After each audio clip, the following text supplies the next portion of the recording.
Whether you're smelling the smells of Safi River as we sit, taking a big whiff. Oh, yeah. It's amazing. That's defecation.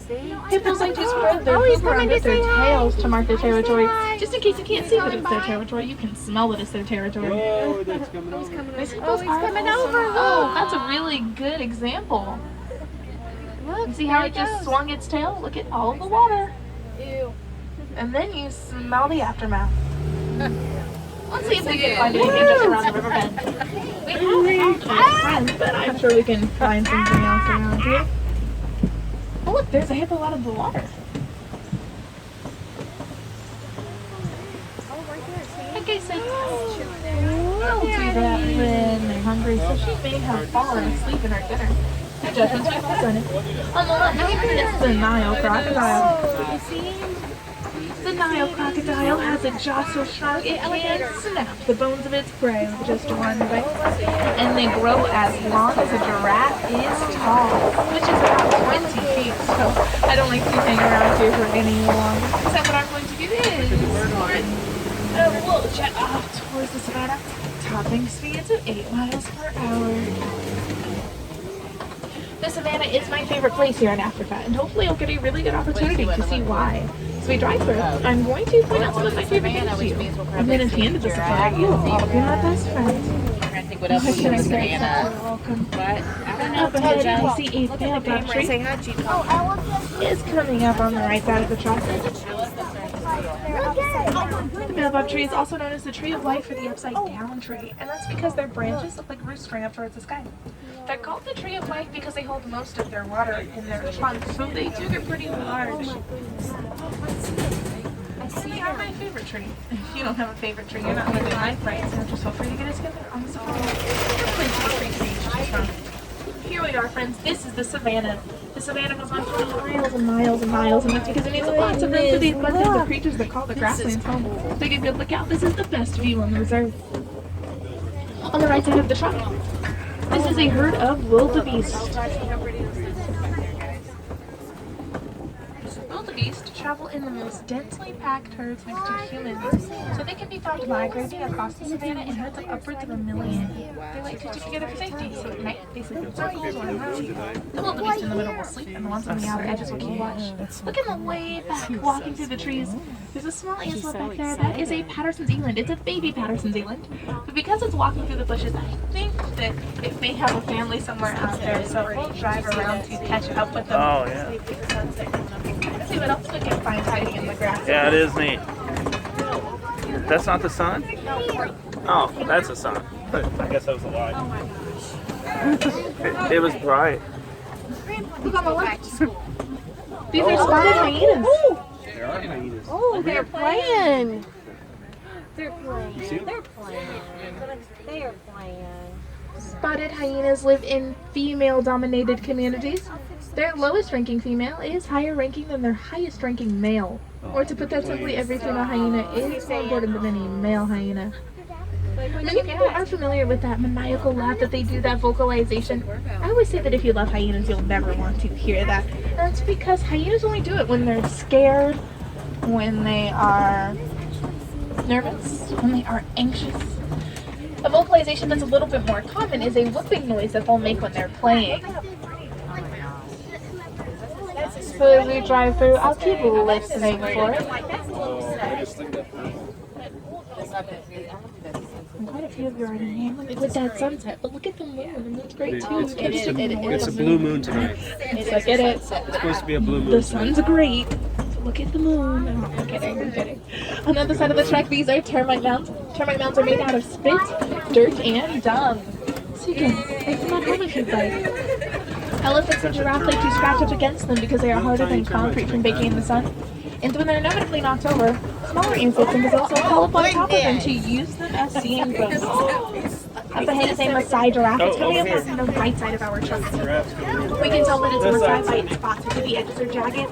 And they have more of a shape to them, more of a quilted pattern. And there's a reticulated giraffe, which is on the animal spotted guide. There's also a giraffe in front of our truck about to cross the road, so we're going to let him go. There's one. The giraffe crossing the road or walking down the middle of the road is not quite a baby. It's a little bit too big to be a baby.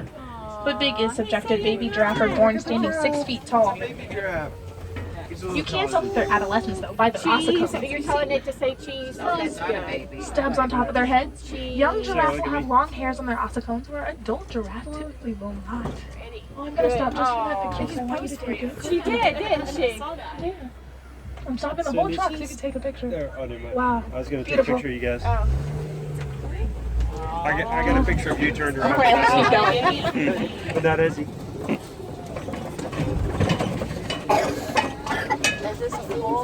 This is really Those are two giraffes. Giraffes like to stick together, so I think we can find a tower up there. It's on the right. Those are Patterson's eland. That's where the baby was coming. It looks like she's hanging around with mom.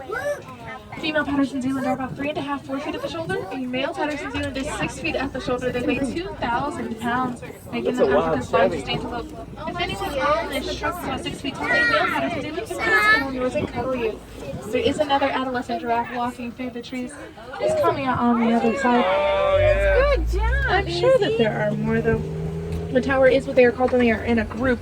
And they seem to be doing what a tower does best, and that is standing around and eating. They only sleep about 30 minutes a day, so they have plenty of time to do everything else they'd like to do. Their favorite activity around here is standing in front of safari trucks and blocking traffic. Here are a few more.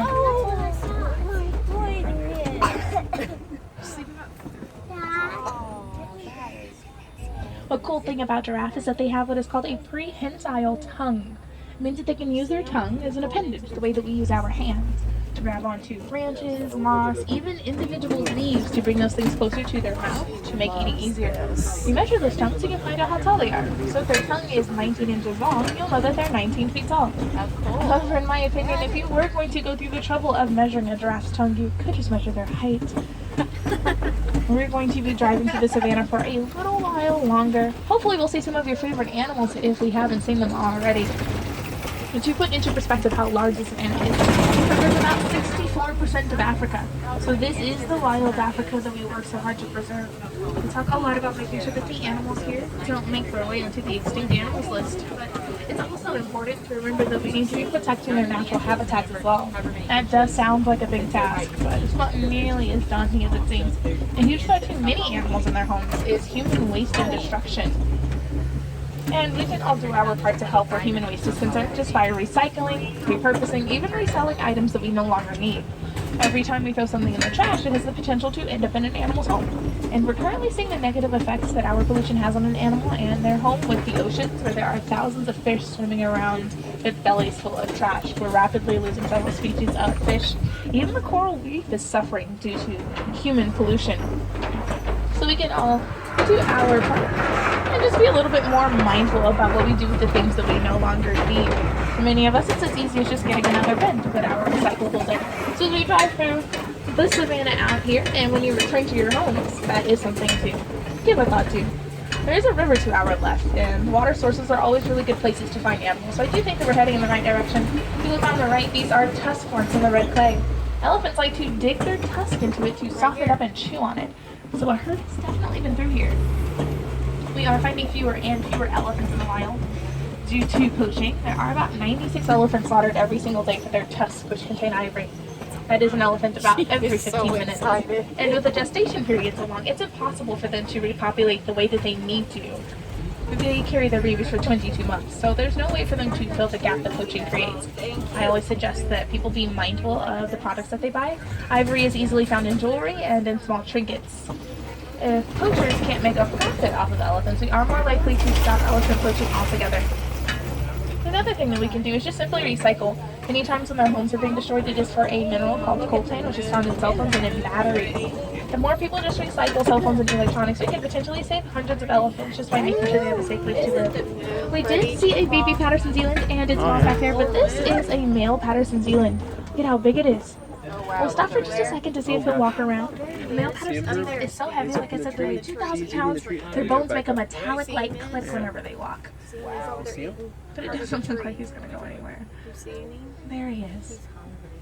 If he was nice, he would walk so you could hear it, but clearly he's not. And if you do remember the size of that female Patterson's eland, you can definitely see that size difference. They almost look like completely different animals. We're driving into a watering hole. Let's see what we can find around here. What do you think about this? Oh, look on the left there is a flamboyance of flamingos. I did not make that up. Flamingos are called a flamboyance when they're in a group. And these are greater flamingos. They are born gray, and then they get their pink color from the beta carotene in the shrimp they eat. Still, they are the lightest color pink of all of the flamingo families. As babies, they don't get their pink color until they're about a year old. Look way out in the back on the left.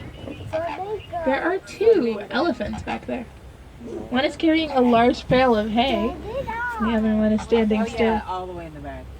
Oh gosh, yeah. They kind of blend in with the rock. Does anyone know a really easy way to tell the difference between African elephants and Asian elephants? I don't know that you're gonna be able to see. Well, first you gotta go with continent brown like a baby child. But ears is a pretty good way to tell it as well. African elephants have large ears. They're shaped like the continent of Africa.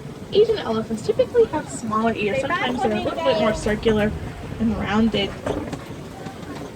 Let's cross over into East Savannah to see what we can find roaming around on the east side. You may be able to see those elephants from here as well if you look over on the left. I might get a quick glimpse. There is a mud pit up ahead. And mud pits are really good places to start looking for white rhinos. White rhinos like to roll around in the mud and then they'll tuck themselves into the trees, letting that mud kick onto their skin like a natural sunblock. I'll be watching the trees as we drive through just to make sure that we don't miss any. They are the larger rhinos. They weigh 5,000 pounds. So their only natural predator is the human, and they are currently being poached for their horns, which contain keratin. That's a word that sounds familiar to you. It's because we have keratin in our hair and nails. So they are being poached for something that we already have and don't necessarily need anymore. Up ahead is the world's fastest land mammal, the cheetah. Cheetah! You see her? See her up there? Look! Oh, what's that? It's watching those water buck. There are 2 of them. There's another one walking around up ahead, but this one's a little bit closer, so I'll stop for this one. The water buck get their name from the unusual amounts of water that they drink. A normal antelope will find a water source, drink as much as they need, and then move on to find more food and water. The water buck, on the other hand, will find a water source,